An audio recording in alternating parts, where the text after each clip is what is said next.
Good morning. Welcome to Breakfast with Rachel Burden and Martin Geisler. Our headlines today. Thousands of drinkers have flocked to pubs across England for the first time in 3 months after lockdown restrictions were eased. We've really stuck to the social distancing guidelines. We've used hand sanitizer. It's been quite safe. If you're living on your own and you've been without seeing people and you're going to a pub, it's important. But it was a mixed picture when it came to social distancing, with scenes of tightly packed crowds in parts of London. Clapping for our carers one more time. The nation honours the NHS on its 72nd birthday. To all who have given so much during this present danger, I just want to say that it is you who have been our shield. Good morning in sport. It's race day. Formula One is back. Mercedes block out the front row of the grid as the season restarts in Austria. Good morning to you. It's been a very windy night. It's going to be an unseasonably windy day for the time of year. But on the plus side, we should see more sunshine around today than what we had yesterday. But there will be a few heavy showers around too. So join me later for all the details.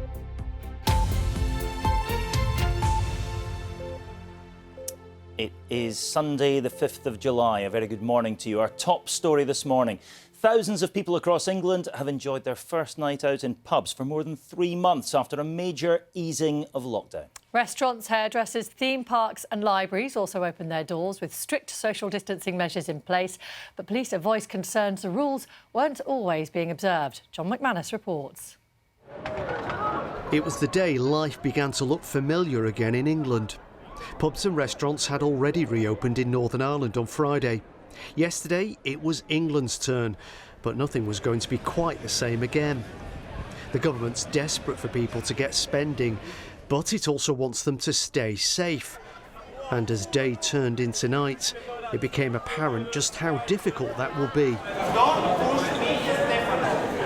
Well, it's gone midnight here in Soho, and though much of central London is quieter than usual, the crowds are still out in force here. As you can see, many of the bars and cafes are still open, which is great news for the entertainment industry, but there's not much evidence of social distancing going on.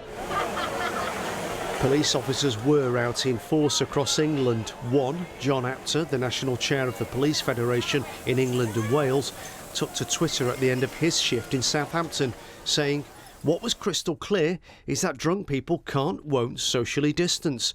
It was a busy night, but the shift managed to cope. I know other areas have had issues with officers being assaulted." Earlier in the day, there was relief of a non-alcoholic kind. Instead of wrestling with clippers and scissors ourselves, the experts are now back in charge of our locks from behind a visor. For those wanting something a bit more hair-raising, theme parks have also opened their gates, but with more than the usual precautions. Good place to come along, 30% capacity, loads of space, lines, toilets are all clean, so it's fine, it's all good. And it's now possible to head back to the big screen, but not to theatres, where industry bodies have warned of massive closures unless they receive state help. Would you like to come cut the ribbon? Meanwhile, in Elvington, 8-year-old Oliver Vaines did the honours at the Yorkshire Air Museum. Well done. 8 out of 10 of the most popular UK attractions are museums, but they survive on a mixture of public money and ticket sales. What do you think? If it was still working? This one reflects on past battles with opponents that were visible. The challenge now is to win the war against an unseen enemy. John McManus, BBC News. The Chancellor Rishi Sunak is expected to announce a doubling of the number of frontline job centre staff when he delivers his economic plan on Wednesday. Now, this comes after the Prime Minister said the pandemic would, in his words, cause many, many job losses and that high unemployment was inevitable. Our political correspondent, Jonathan Blake, joins us now. I guess that's a kind of realistic view of the future. So what's Rishi Sunak likely to say? Morning. Yes, day after day, it seemed in the last couple of weeks there have been major job losses announced in various sectors, whether it's the aviation industry, retail and the arts and entertainment sector as well, which has been particularly badly hit by the coronavirus crisis. And as you say, the Prime Minister himself has predicted many, many job losses as a result of the coronavirus crisis, despite the job retention scheme that the government has put in place to avoid mass unemployment. But in the coming months. As that comes to an end, we're hearing from the government today that they are going to recruit 13,500 extra mentors to work in job centres, work coaches, whose job it will be to help people who are unemployed find work and get them into new jobs. So that's coming at a cost of £800 million. These 13,500 people will be in their jobs by March, with around half of them in place by October. Business groups have welcomed it. The Institute of Directors say this is a good first step, but more is needed. The Chancellor needs to reduce the pressure on businesses through taxes, and we'll hear more about his plans for the economy when he makes a statement in Parliament on Wednesday. Thank you very much, Jonathan. NHS England is launching a new service for people said to be experiencing ongoing health problems after having coronavirus. It's called Your COVID Recovery, and it's available to people who had to be treated in hospital, as well as those who manage their illness at home. It'll allow people to access mental health services, contact health workers and track their progress either online or over the phone. A local lockdown has been imposed in Spain's Catalonia region after a sharp rise in infections affecting more than 210,000 people. The president of Segria said no one would be allowed to enter or leave the area, and provisions to allow non-residents to leave have been put in place. Our reporter Guy Hedgecoe is in Madrid now. Guy, Spain had a dreadful time earlier on in this pandemic. How seriously is this being treated? Well, it's been taken very seriously indeed. Spain lifted its national lockdown just 2 weeks ago. That was a very strict lockdown that was in place since mid-March. It started to allow freedom of movement around the country. It started to lift travel restrictions into and out of the country. And since then, we've seen a number of mainly small outbreaks of coronavirus. However, in Catalonia, there has been particular concern. The local government says that there are 9 outbreaks up there, relatively small outbreaks of the virus, several of them in companies that sell and gather fruit. That's what we know in terms of where the outbreaks are, but it has said that it's going to implement this lockdown, this new quarantine for the people of the area for 2 weeks in principle. So if you try and leave or try and get into that area without proper documents to allow you to, you can be fined by police. And the authorities are hoping that this will bring these new outbreaks under control. All right, Guy Hedgecoe, Madrid, many thanks.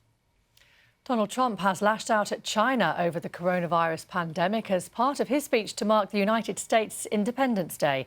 The president declared the United States to be the greatest and most virtuous nation in the history of the world at the event in Washington, D.C., where large crowds gathered to hear him address the nation. Today marks the 72nd birthday of the NHS, and at 5 o'clock this evening, millions of people are being encouraged to take part in a nationwide clap to commemorate the occasion. And it will be a moment to show gratitude to NHS staff and key workers who've helped during the pandemic, as our home editor Mark Easton reports. At 5 o'clock on the 72nd birthday of the National Health Service, the country is being encouraged to stop what it's doing and take a moment to give thanks with a huge round of applause for all those whose actions have helped save lives during the pandemic. In a video message released today, the Prince of Wales recognises the selfless nurses, doctors, paramedics and countless other staff whose gentleness has made us great. Despite all that has been endured, there is deep cause for gratitude and a true reason for pride in the way we care for all members of our society.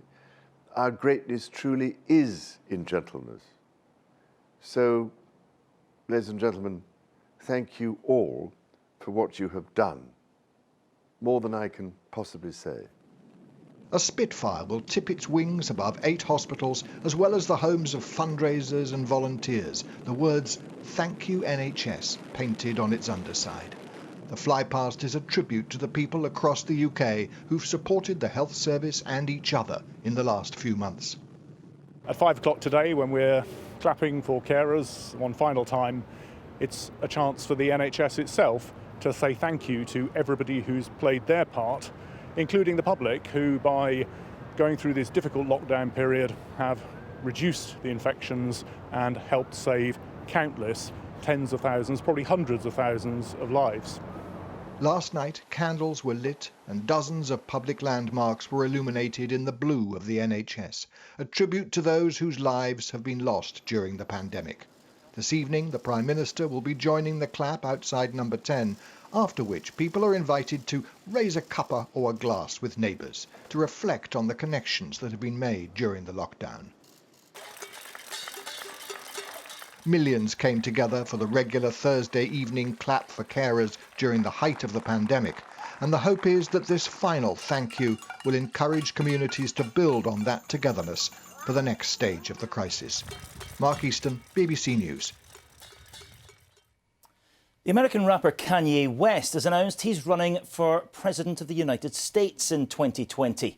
The unlikely challenger to Donald Trump and Joe Biden chose American Independence Day to make the surprise announcement on Twitter, triggering a social media storm. But with just 4 months to go before polling day in November, it's not clear whether any official paperwork has been filed for him to appear on state election ballots. It's not the first time West has suggested he could run for the White House and has been a vocal supporter of President Trump in the past. So it's a curious one, that he's running against the president he supports. Do you know, around the time of the last election, 4 years ago, people were saying if Donald Trump gets in, what we're going to have next? President Kanye West. There we go. Don't bet against it. Don't bet against anything in American politics. Stuff. Right, it is just after 11 minutes past 6. A very good morning to you. We are not out of the woods yet. That was the warning from the Prime Minister ahead of yesterday's major easing of lockdown restrictions in England. Pubs were among the businesses allowed to reopen, but the Campaign for Real Ale says around half remained closed because of safety concerns. Breakfast's Tim Muffet spent the evening in Northampton to get a taste of the new normal night out. At last, a pint in a pub. I missed it so much. This is the best thing since sliced bread. The Old House in Northampton, closed for 15 weeks, packed once again. What have you missed? The social side. If you're living on your own and you've been without seeing people and you're going to a pub, it's important. How hard has it been for you not going to a pub on a Saturday? It's been heartbreaking. It's been horrible. I feel like I've lost myself. What's the point of work? It's been a long time, which is we was shut in a box. Now it's a time to release the box. But the pub-going experience here has changed. Hand sanitisers at the bar, where drinks are no longer ordered. When everybody comes in, they've designated their seats, and then we'll send a waiter over, and then it's just table service. Well, it's a bit weird at first, but it's easy to get used to. Saturday nights have felt eerily quiet in towns and city centres since March, but familiar sights and sounds are returning. Tentative steps back to how things were. It's kind of nice to see people again, but it's scary as well because obviously we still have the pandemic going on. We've really stuck to the social distancing guidelines. We've used hand sanitizer. It's been quite safe. And has that affected your night in the pub if you're using hand sanitizer? No. To keep a distance? No, it hasn't affected it. I feel safer. It's not just pub goers and restaurant owners who are getting reacquainted with a Saturday night out. Across England, so too are paramedics and police. From Newquay in Cornwall Hello, you're right. to Borough Market in London, police could be seen checking up on pub goers. In North Nottinghamshire, 4 people were arrested and several pubs decided to close after alcohol-related antisocial behaviour. In Northampton, police patrolled the city centre, but no major incidents were reported. I think the fear might have been that it would explode. I am glad to see this town that we all got a lot of affection for starting to be enjoyed again. I'm glad to think that the economy may start to get that lift. Health comes first, however, so my ultimate thing is that people remain safe. It's really important not to let that guard down. At the Brooklyn Social, for Lewis, it was a very special 30th birthday. I have waited for this moment for a long time and absolutely glorious, I tell you. For many, a Saturday night to remember. Lovely, absolutely lovely. Tim Muffet, BBC News, Northampton.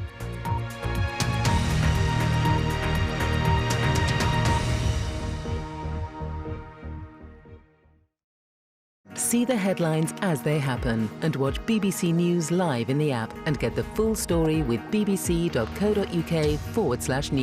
Follow the story for all the latest with BBC News.